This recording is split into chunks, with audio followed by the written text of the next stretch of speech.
السلام علیکم ورحمۃ اللہ وبرکاتہ۔ وعلیکم السلام ورحمۃ اللہ وبرکاتہ۔ وعلیکم وعلیکم السلام السلام ورحمۃ وعلیکم اللہ۔ السلام ورحمۃ اللہ۔ اور خیریت سے ہیں آپ لوگ؟ الحمدللہ۔ الحمدللہ۔ آپ کیسے ہیں؟ اللہ کرم۔ ہاں جی، آواز پہنچ رہی ہے؟ جی شیخ آ رہی ہے۔ جی شیخ آ رہی ہے۔ تو اس سے پہلے ذکر چل رہا تھا کہ جب وحی نازل ہوتی تھی تو اللہ کے رسول صلی اللہ علیہ وسلم کے جسم پر اس کے کچھ ظاہری آثار نمایاں ہوتے تھے اور نظر آتے تھے، وحی کی کیفیت جب آپ کے اوپر طاری ہوا کرتی تھی۔ اب یہ کہ بہت سے عقل پرست اس صورتحال پر ایمان لانے کے لیے یا یقین کرنے کے لیے تیار نہیں ہے۔ وہ سمجھتے ہیں کہ ایسا ممکن ہی نہیں ہے۔ تو مؤلف نے کچھ ایسے دلائل ذکر کیے ہیں جن سے یہ بات اور پختہ ہو سکے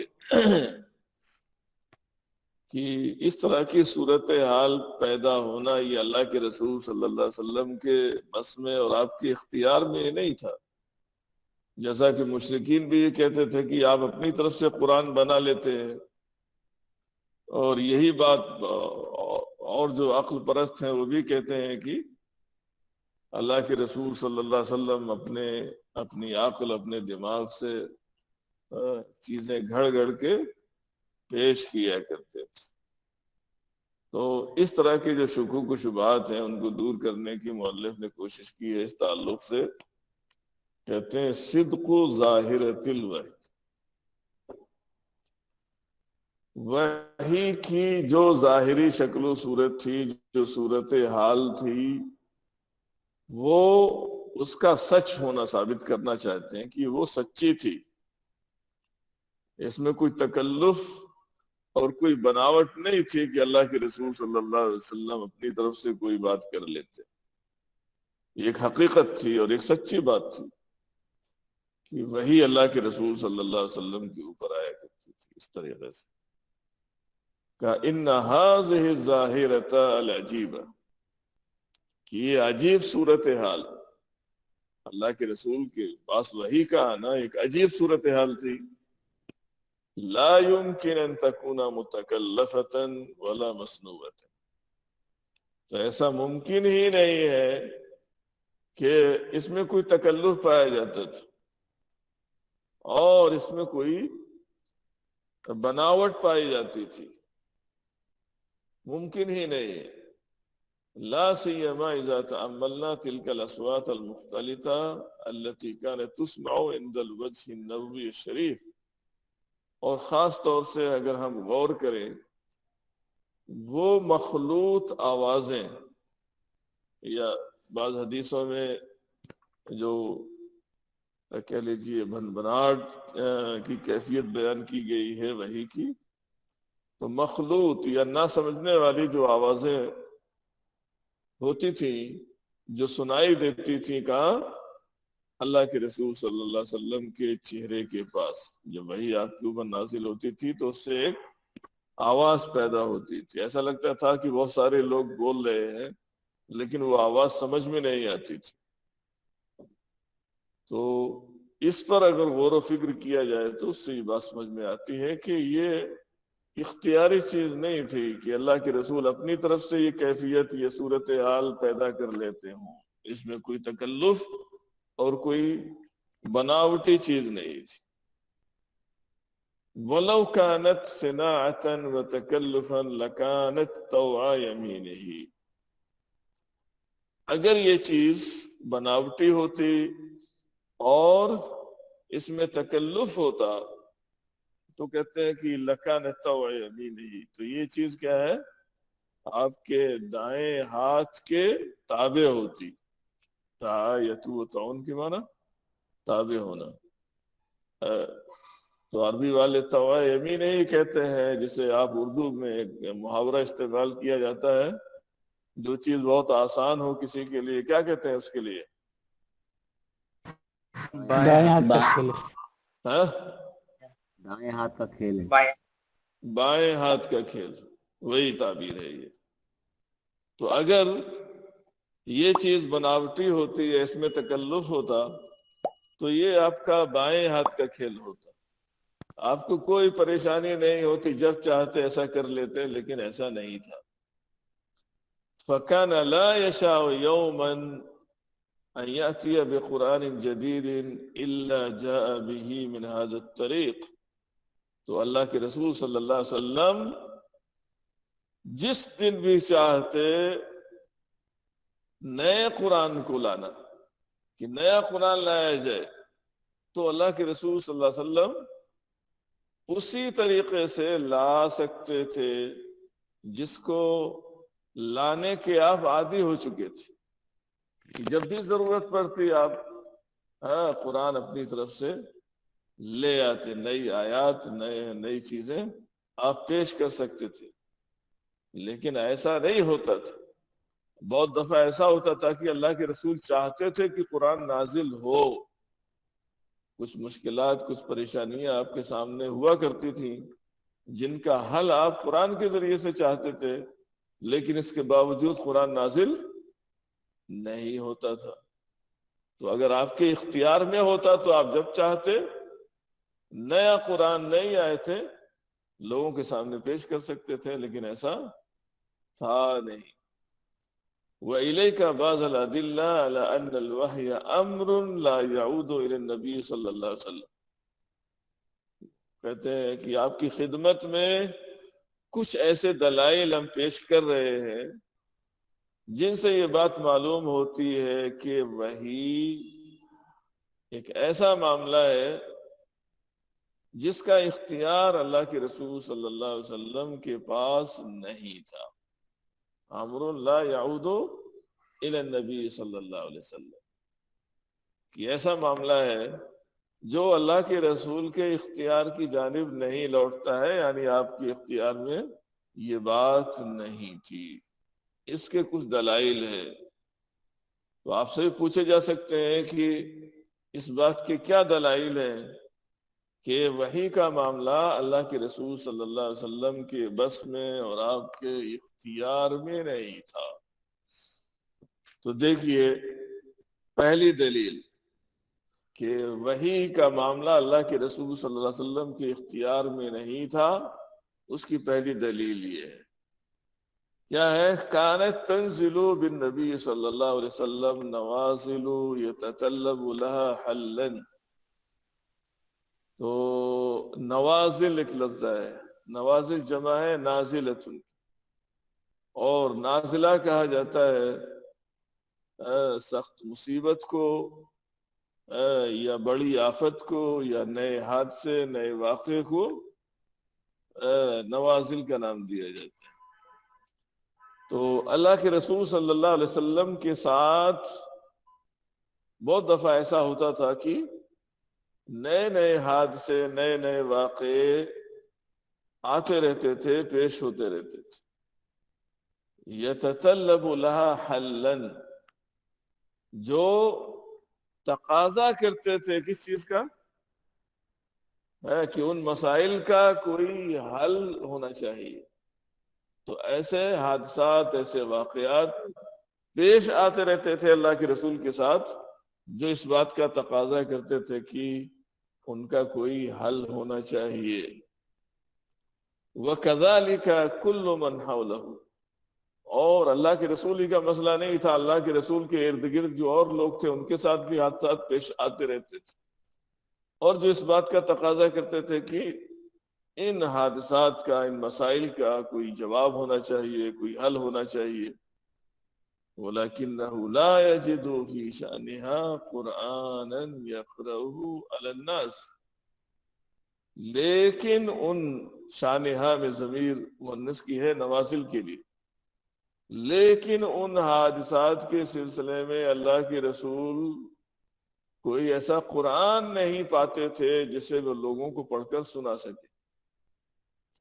کہ کوئی واقعہ ہو گیا، کوئی حادثہ ہو گیا، اس کا حکم آپ کو پتہ نہیں ہے، معلوم نہیں ہے، تو اب انتظار ہے کہ اللہ کی طرف سے وحی آئے گی، تب لوگوں کو بتلایا جائے گا. تو ایسا بھی ہوتا تھا کہ حادثہ واقعہ پیش آ گیا، مسئلہ درپیش ہے، لیکن آپ قرآن پڑھ کر لوگوں کو نہیں سنا سکتے. تو یہ اس بات کی دلیل ہے کہ وحی کا جو مسئلہ تھا وہ آپ کے اختیار میں نہیں تھا، آپ کے بس میں نہیں تھا. وَمِنْ هَذِهِ النَّوَازِلِ، اس کی مثال بھی انہوں نے دی کہ کس طریقے سے حادثات پیش آتے تھے اور آپ اس کا حل تلاش کرتے تھے اور وحی نازل نہیں ہوتی تھی. اس کا ایک حادثہ یہ، انہی حادثات اور انہی مشکلات اور پریشانیوں میں سے ایک بڑی پریشانی یا بڑا حادثہ کیا تھا؟ حدیث الافک عن زوجہ السیدہ المسونہ عائشہ رضی اللہ عنہ، جسے واقعہ افک کہا جاتا ہے. تو واقعہ افک آپ کی بیوی عائشہ رضی اللہ تعالی عنہا کے سلسلے میں پیش آیا کہ کچھ لوگوں نے یا منافقین نے اللہ کے رسول صلی اللہ علیہ وسلم کی اس بیوی پر زنا کی تہمت لگائی. تو یہ واقعہ پیش آیا. فَلَقَدْ أَبْطَأَ الْوَحْيُ، تو اب یہ کہ جو الزام لگانے والے تھے اگر سے منافقین تھے، لیکن اب یہ کہ ان کی بات یہ صحیح ہے یا صحیح نہیں ہے، کیا حقیقت ہے اس کی، تو اس کا پتہ نہیں چل رہا تھا کہ آخر اس کی حقیقت ہے کیا ان کے الزام کی، یا یہ کہ عائشہ رضی اللہ تعالی عنہ اس سے بری ہے، ان پر یہ جھوٹا الزام ہے یا اس کی کوئی حقیقت ہے، پتہ نہیں چل رہا تھا. فَلَقَدْ أَبْطَأَ الْوَحْيُ، تو وحی آنے میں کیا ہوا؟ جی ابطاء کے معنی تاخیر ہونا، تو وحی آنے میں تاخیر ہوئی. وَطَالَ الْانتظار، اور اللہ کے رسول کا انتظار لمبا ہو گیا. وَالنَّاسُ يَخُوضُونَ فِي هَذَا الْحَدِيثَ الْمُؤْذِي، اور لوگوں کا کیا حال تھا؟ عام لوگ. تو عام لوگ کیا ہے؟ اس تکلیف دہ حادثے اور واقعے کے سلسلے میں کیا ہے؟ ادھر ادھر کی باتیں کرنے لگے، مصروف ہو گئے، مشغول ہو گئے. وَيَلُوكُونَ عِرْضَ النَّبِيِّ صلی اللہ علیہ وسلم النَّقِيِّ، اور پاک اور صاف طاہر اور پاک نبی کی عزت و آبرو کو کیا ہے؟ عزت و آبرو سے کھلواڑ کرنے لگے لوگ. یلوکونا، لاکا یلوکو، لاکا یلوکو کے معنی ہوتے ہیں لاکا فلان اعراض الناس، عربی میں محاورہ استعمال ہوتا ہے لاکا یلوکو، نصرہ سے، فلان اعراض الناس، کہ فلاں نے لوگوں کی عزت و آبرو سے کھلواڑ کیا. تو اللہ کے رسول صلی اللہ علیہ وسلم کی عزت و آبرو سے لوگ کھلواڑ کرنے لگے اس حادثے، اس واقعے کو لے کر. حتی بلغت القلوب الحناجر، یہاں تک کہ کلیجے منہ کو آنے لگے. یعنی اللہ کے رسول صلی اللہ علیہ وسلم کو سخت اذیت تو تکلیف یا دردناک دور سے گزرنا پڑا اللہ کے رسول صلی اللہ علیہ وسلم کو، لیکن اللہ کی طرف سے اس سلسلے میں کوئی وحی نازل نہیں ہوئی. وَهُوَ لَا يَسْتَطِيعُ أَن يُنْهِيَ هَذِهِ الْمُشْكِلَاتِ، اور اللہ کے رسول صلی اللہ علیہ وسلم اس پریشانی کو ختم نہیں کر سکتے تھے. انہا ینہی، انہا کے معنی ختم کرنا. وَيَحْسِمُ هَذَا الْمَوْضُوعَ، اور اس مسئلے کو اس مسئلے کا خاتمہ نہیں کر سکتے تھے. حسمہ یحسم، حسمہ کا جو اصل معنی ہوتا ہے کاٹنا ہوتا ہے کہ یہ پریشانی ختم ہو جائے، یہ مسئلہ ختم ہو جائے. تو جب تک وحی آسمان سے نازل نہیں ہوئی تب تک یہ مسئلہ ختم نہیں ہوا. لیکن اس دوران اللہ کے رسول صلی اللہ علیہ وسلم کو سخت تکلیف اٹھانی پڑی. وَمَضَى شَهْرٌ بِأَكْمَلِهِ، مکمل ایک مہینہ گزر گیا اس حادثے پر. وَهُوَ يَنْتَظِرُ رَأْيَ السَّمَاءِ، اور اللہ کے رسول آسمان سے کوئی رائے آئے اس کا انتظار کرتے رہے، کوئی وحی آئے.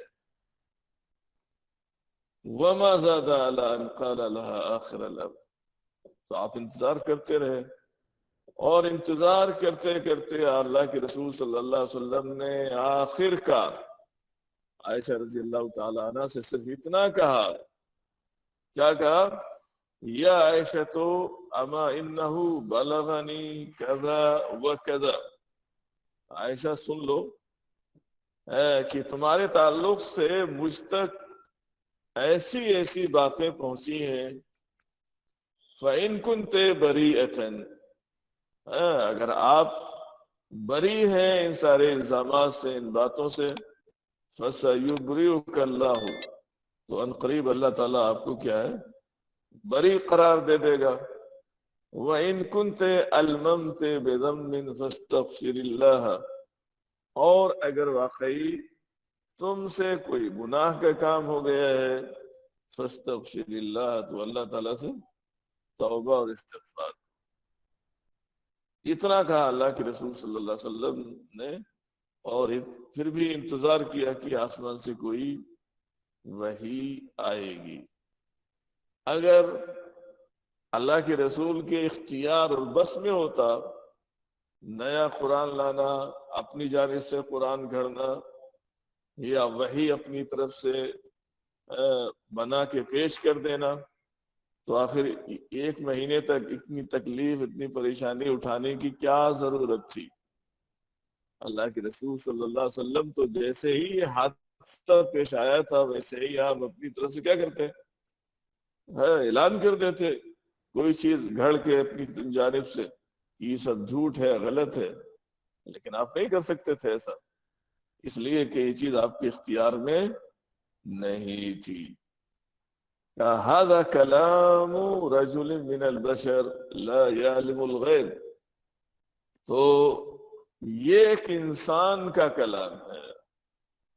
اللہ کے رسول صلی اللہ علیہ وسلم نے عائشہ رضی اللہ تعالی عنہ سے جو باتیں کہیں اس تعلق سے، یہ ایک ایسے انسان کا کلام ہے، گفتگو ہے جو غیب نہیں جانتا ہے. تو ضمناً یہ بات ہے کہ اس واقع عفق سے ان لوگوں کی بھی تردید ہوتی ہے جو کیا کہتے ہیں؟ اللہ کے نبی عالم الغیب تھے. اللہ کے رسول صلی اللہ علیہ وسلم عالم الغیب ہیں، جو کچھ اب تک دنیا میں ہو چکا ہے اور جو ہو رہا ہے اور جو ہوگا، ما کان وما یکون، ساری باتوں کو اللہ کے رسول صلی اللہ علیہ وسلم جانتے ہیں. جو اللہ کے رسول کو عالم الغیب ثابت کرنے کا دعویٰ کرتے ہیں، ان کے اس دعوے کی اس حادثے، اس واقعے سے تردید ہوتی ہے. تو کہا کہ اللہ کے رسول کی یہ گفتگو کیا ہے؟ کہ انسانی گفتگو ہے، انسان کا کلام ہے جو غیب کی بات نہیں جانتا ہے. وَكَلَامُ الْمُتَثَبِّتِ الَّذِي لَا يَتْبَعُ الظَّنَّ، اور متثبت اور اس یقین کرنے والے کا یہ کلام ہے جو وہم و گمان کو نہیں مانتا ہے، یا وہم و گمان کے پیچھے نہیں دوڑتا ہے. اس یقین کرنے والے کا یہ کلام. وَلَا يَقُولُ مَا لَيْسَ لَهُ بِهِ عِلْمٍ، اور یہ اس ہستی کا کلام ہے جو بغیر علم کے کوئی بات نہیں کہتی ہے. عَلَىٰ أَنَّهُ لَمْ يُغَادِرْ مَكَانَهُ بَعْدَ أَنْ قَالَ الكلمات حتى نزل صدر سورة النور. تو اللہ کے رسول صلی اللہ علیہ وسلم عائشہ رضی اللہ تعالی عنہا سے یہ باتیں کہنے کے بعد اپنی جگہ سے ہٹے نہیں تھے، دور نہیں ہوئے تھے. لم یغادر، غادرہ یغادروں کے معنی چھوڑنا، کوچ کرنا کہیں سے.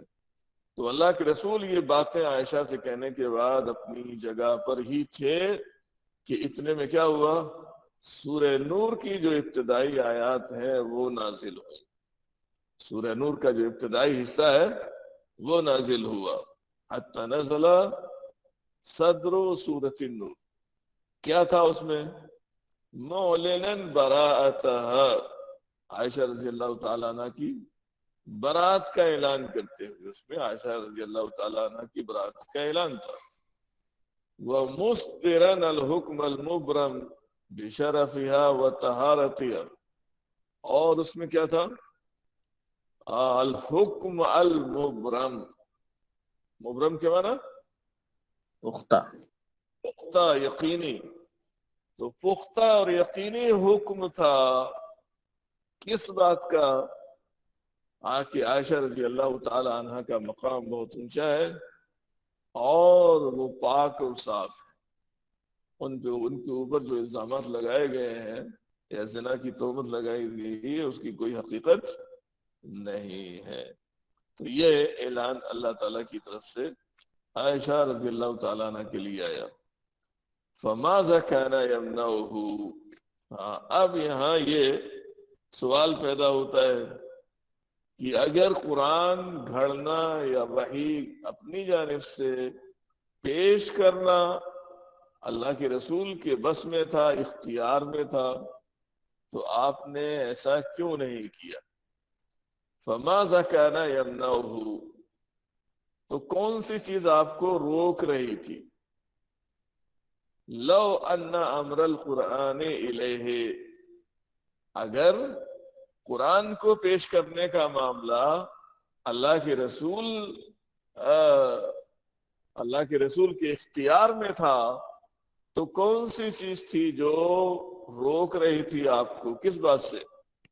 ان يتقول هذه الكلمة الحاسمة من قبل، کہ آپ اپنی جانب سے کیا کریں کہ یہ فیصلہ کن بات اپنی جانب سے گھڑ لیں. اللہ تعالیٰ کی جانب سے جو فیصلہ آیا وہ آپ اس کے نازل ہونے سے پہلے اپنی جانب سے گھڑ سکتے تھے. اگر آپ کے اختیار میں ہو تو آپ نے ایسا کیوں نہیں کیا؟ کس لیے؟ لِيَحْمِيَ بِهَا عِرْضَهُ، تاکہ آپ اپنی عزت و آبرو کا دفاع کر سکیں. وَيَذُبَّ بِهَا عَنْ عَرِينِهِ، اور اپنی شان و شوکت کا دفاع کر سکیں. ضب عن کے معنی دفاع کرنا. عرین، ایک مشکل لفظ ہے یہاں عرین. عرین کے معنی عزت و شوکت.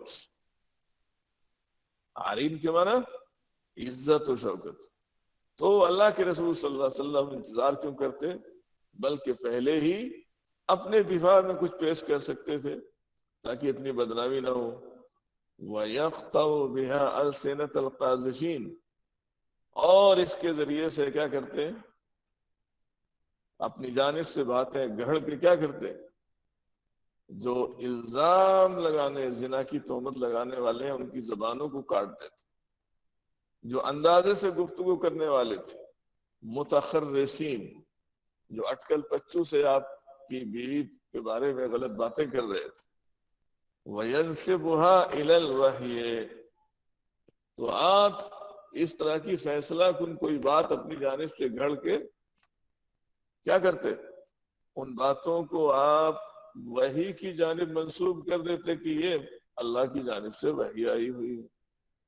اگر آپ کے اختیار میں ہوتا قرآن کو لانا اور قرآن کو پیش کرنا یا قرآن کو گھڑنا تو ایسا آپ کر سکتے تھے، لیکن آپ نے نہیں کیا. وَلَكِنَّهُ مَا كَانَ لِيَذُرَّ الْكَذِبَ عَلَى النَّاسِ وَيَكْذِبَ عَلَى اللَّهِ.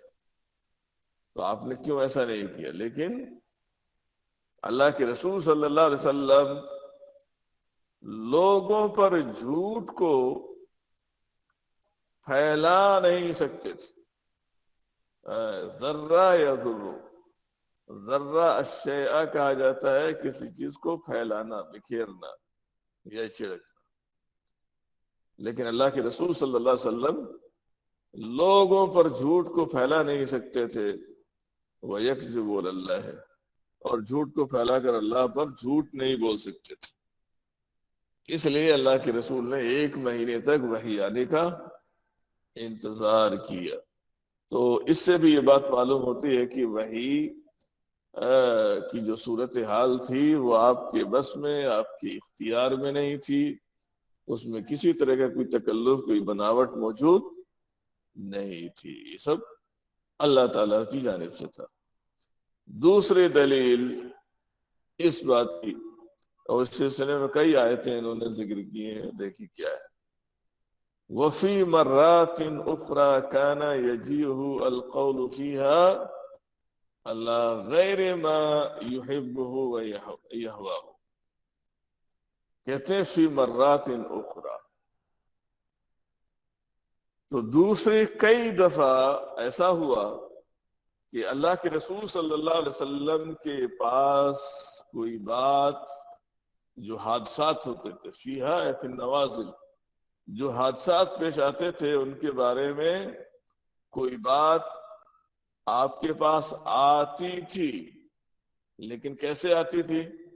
اللہ غیر ما یحبہ ویہواہ، اس کے خلاف آتی تھی جو آپ چاہتے تھے، جو آپ کی خواہش ہوتی تھی.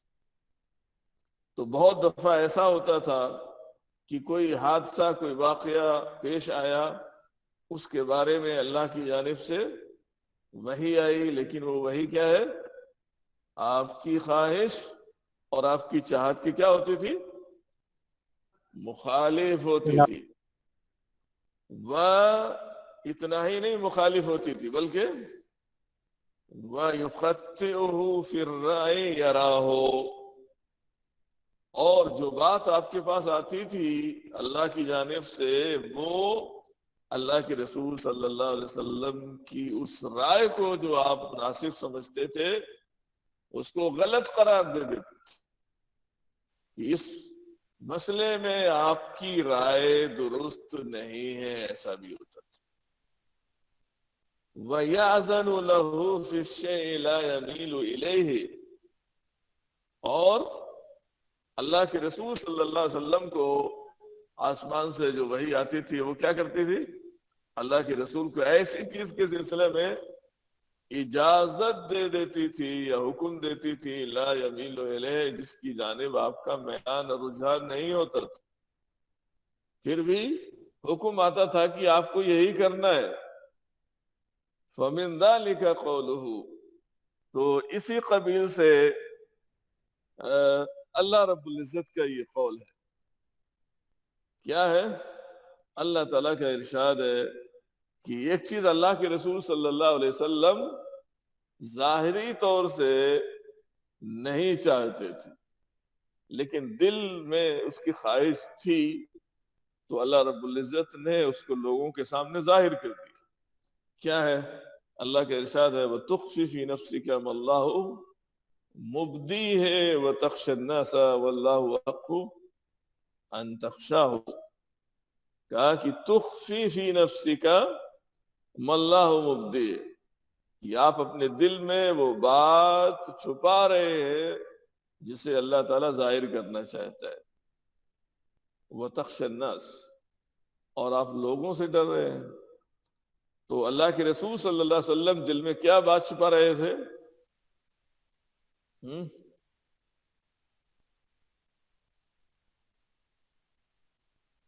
ہاں، تو یہاں ذکر ہے آپ کے آزاد غلام تھے زید ابن حارثہ، ان کی شادی کرائی تھی اللہ کے رسول نے کس سے؟ زینب بنت جہش.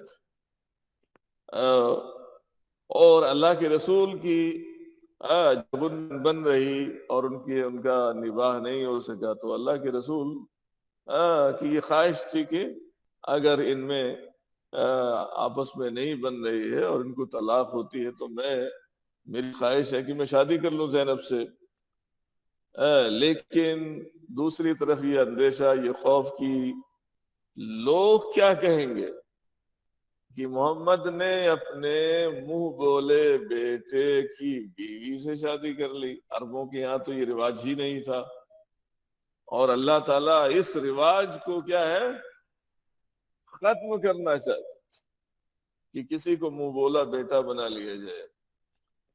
تو آپ کے دل میں یہ خواہش تھی، لیکن آپ اس کا اظہار لوگوں کی وجہ سے کہ لوگ کیا کہیں گے، فطری خوف تھا آپ کو کہ سماج اور معاشرہ کیا کہے، تو اللہ تعالیٰ نے کہا کہ وہ تخفی فی نفسک ما اللہ مبدی، کہ آپ اپنے دل میں جو چیز چھپا رہے ہیں اللہ تعالیٰ اس کو ظاہر کرنا چاہتا ہے۔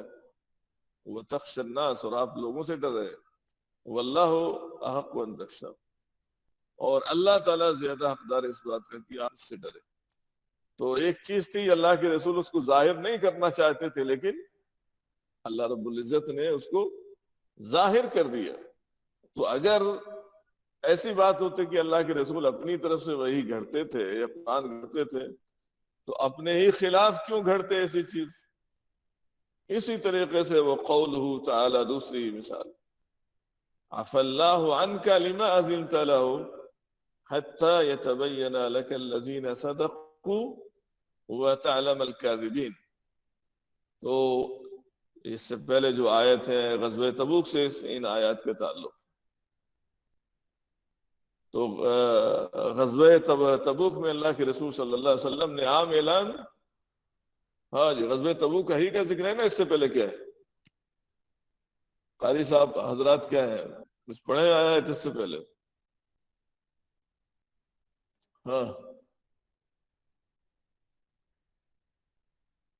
انفروا خفافا وثقالا وجاهدوا بأموالكم ہاں اس سے پہلے انفروا خفافا وثقالا۔ تو بہرحال اللہ کے رسول صلی اللہ علیہ وسلم نے اعلان کر دیا کہ سب کو لڑنے کے لیے، جنگ کرنے کے لیے نکلنا ہے، لیکن کچھ لوگوں نے اس میں اپنے کھیتی کا اور بہت ساری چیزوں کا، خاص طور سے منافقین جو تھے وہ تو جانا نہیں چاہتے تھے خطرے والی جگہ میں، تو انہوں نے یہ بہانہ کر کے کہ ہمارے گھر میں پریشانی ہے یا ہماری فصل جو ہے پک چکی ہے، ہمارے باغوں میں پھل لگا ہوا ہے، یہ ہے وہ ہے، انہوں نے کیا کیا، انہوں نے اللہ کے رسول صلی اللہ علیہ وسلم سے نہ جانے کی کیا کر لیا، اجازت لے لی، اور اللہ کے رسول صلی اللہ علیہ وسلم نے ان کو کیا کیا، ان کو اجازت دے دی کہ ٹھیک ہے آپ نہ جائیں۔ تو اللہ تعالیٰ نے کیا کیا، ہاں اس بات پر سرزنش فرمائی اللہ کے رسول صلی اللہ علیہ وسلم، کیا کہا، عفا اللہ عنک، یہ آپ نے جو کچھ کیا ہے ان کو اجازت دے دی ہے، یہ آپ کو نہیں دینی چاہیے تھی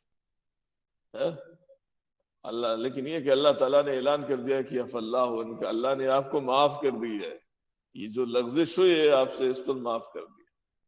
لما اذنت لهم، کہ آپ نے ان لوگوں کو اجازت کیوں دے دی، حتی یتبین لک الذین صدقوا وتعلم الکاذبین، یہاں تک کہ آپ کے لیے وہ لوگ واضح ہو جائیں جو سچا ہونے کا دعویٰ کرتے ہیں اور جو جھوٹے ہیں ان کا علم ہو جائے کہ جن کا ایمان کا دعویٰ جھوٹا ہے، پتہ تو لگ جاتا کہ کون سچے ہیں کون جھوٹے۔ تو اللہ کے رسول صلی اللہ علیہ وسلم سے ایک کہہ لیجئے لغزش ہوئی اور اللہ تعالیٰ نے اس پر سرزنش فرمائی۔ تو اگر اللہ کے رسول اپنی جانب سے گھر سکتے تھے تو ایسا کیوں ہوتا کہ اللہ تعالیٰ آپ کی سرزنش فرماتا۔ اسی طریقے سے وقولہ تعالی اما من استغنا فانت له تصدى وما عليك الا يزكى، تو ان آیات میں بھی اللہ کے رسول صلی اللہ علیہ وسلم کی سرزنش کی گئی ہے کہ سرداران قریش آئے ہوئے تھے، تو اللہ کے رسول صلی اللہ علیہ وسلم کی ساری توجہ ان کی جانب تھی، بڑے بڑے لوگ تھے، اس امید میں کہ اگر ان میں سے کوئی ایمان لے آئے تو بہت فائدہ ہوگا اسلام اور مسلمانوں کو. اور دوسری جانب کچھ اہل ایمان تھے جن میں خاص طور سے ذکر آتا ہے. کون ہے؟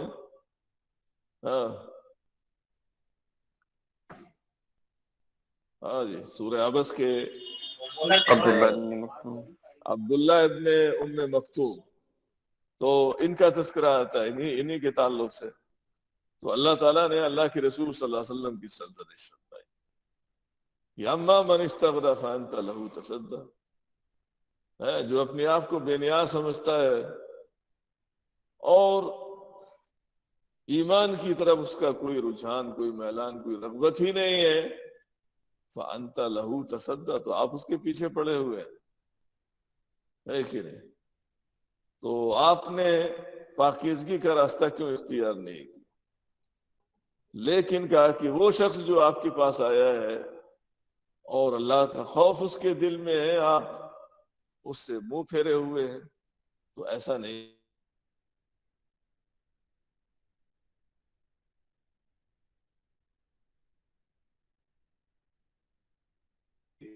ان سے آپ بے رغبتی نہ رکھ کریں اور ان سے منہ نہ پھیریں. تو یہ 3 آیتیں ہو گئیں. تینوں آیتوں میں اللہ رب العزت نے اللہ کے رسول صلی اللہ علیہ وسلم کی سرزنش فرمائی.